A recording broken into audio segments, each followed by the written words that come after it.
There is no Social Security donut hole.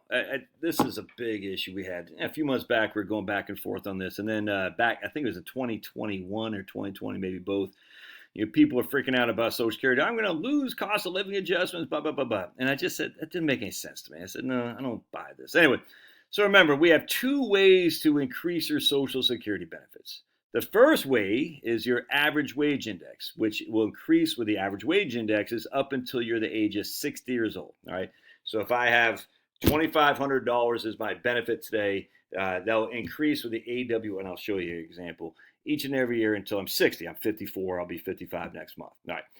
So when I'm 60, then there's a presumably no benefit increase because I don't get COLAs until I'm 62. That's what the method, that's what people were thinking. That still doesn't make sense to me. But anyway, so they're sitting there saying, whatever my benefit base was at 60, it stays the exact same until I'm 62. Then it grows with COLAs, CPI, and COLAs are historically well below average wage index. All right, so you're sitting there thinking, okay, I'm getting an increase in benefits all the way until I'm 60, and then it stays flat until I'm 62. And the reason people are freaking out in 2021 and 2022 or something like that is because of massive cost of living adjustments because of the pandemic.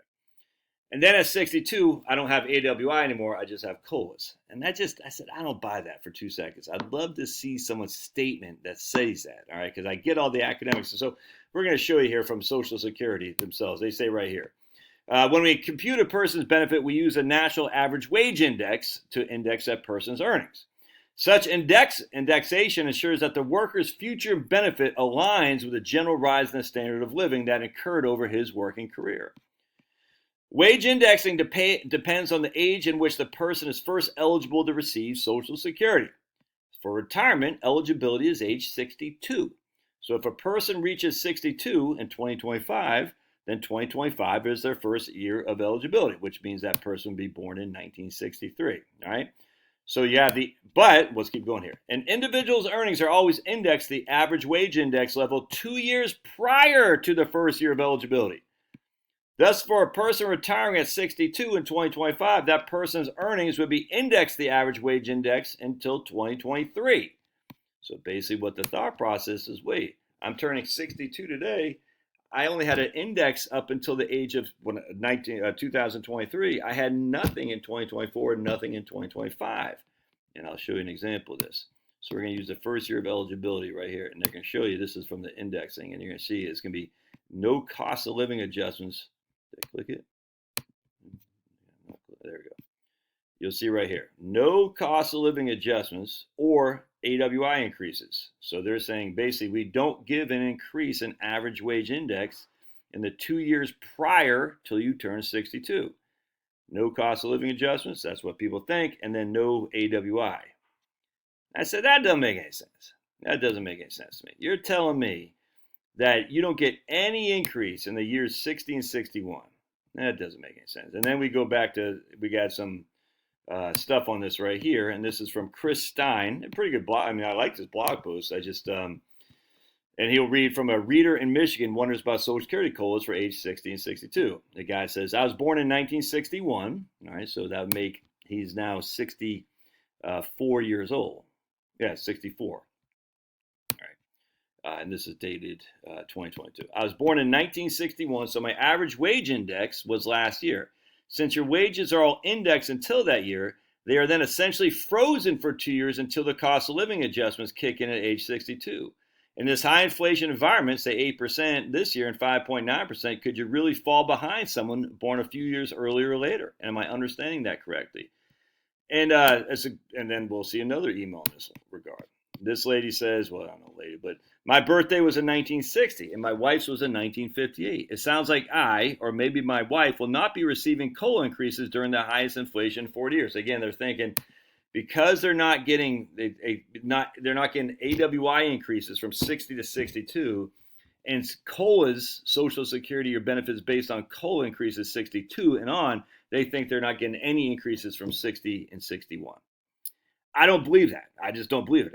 And the simple way to confirm or prove I'm wrong or confirm I'm right is to look at a statement. So I got a statement from, we'll call her Phyllis, or she emailed me.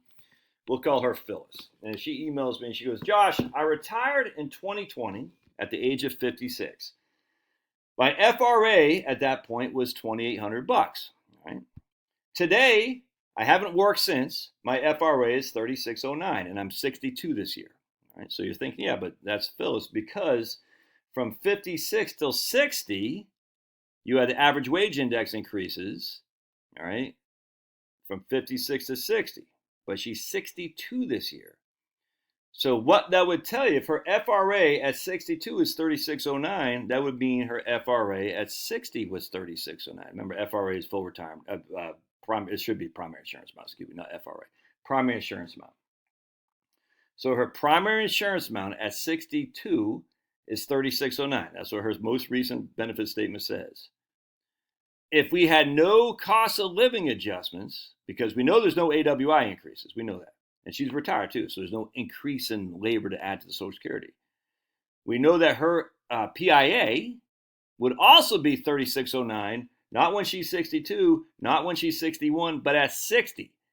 Her PIA should not have gone up at all in the last 2 years. And Phyllis keeps she was a computer programmer, so she's very diligent in keeping her statements and stuff like that. Very, very diligent at that.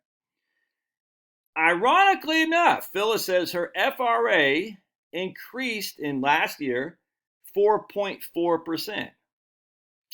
So her primary insurance amount is 3609. It was not 3609 last year. It's 4.4% less than 3609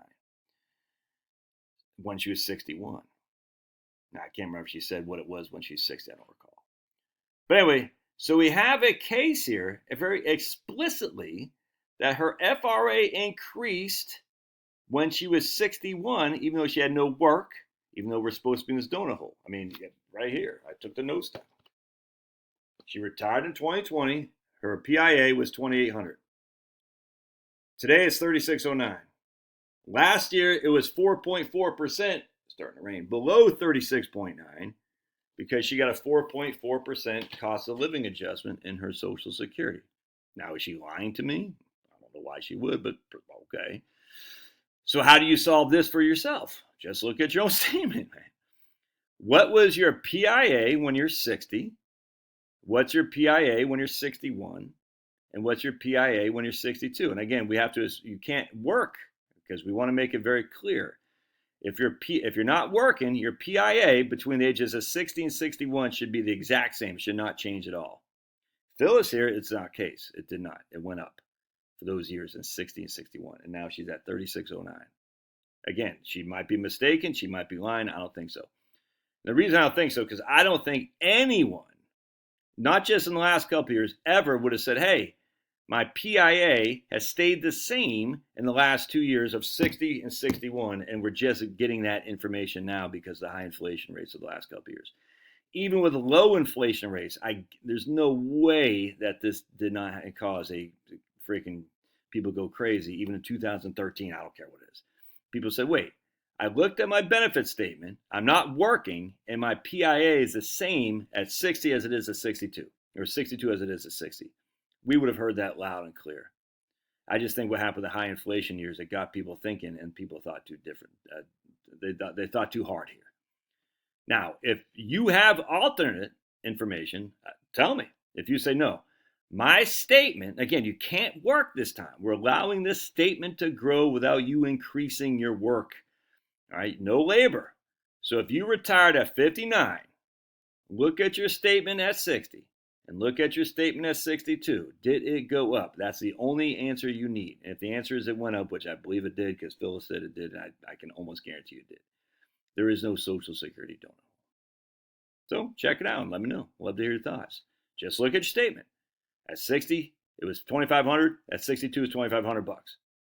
No Social. That would be in proof of a Social Security donut hole. Or at 60 is $2,500. At 62 is $2,800.